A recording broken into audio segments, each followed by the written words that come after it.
Can this be really true? Oh, how I wish I had you. I added to the saucepan one 19-ounce can of red beans, a half of a block of coconut cream, and you can also use, if you're not using this, you can use a can of coconut milk.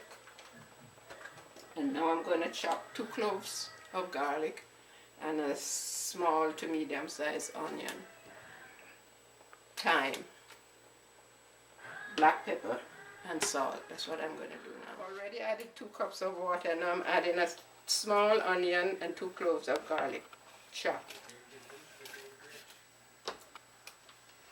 A teaspoon of dried thyme.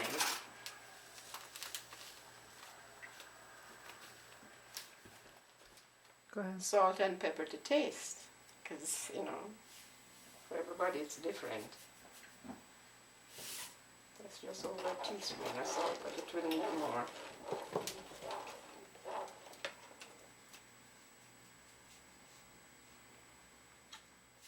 And now I'm going to add 2 cups of long grain white rice that has been rinsed and drained.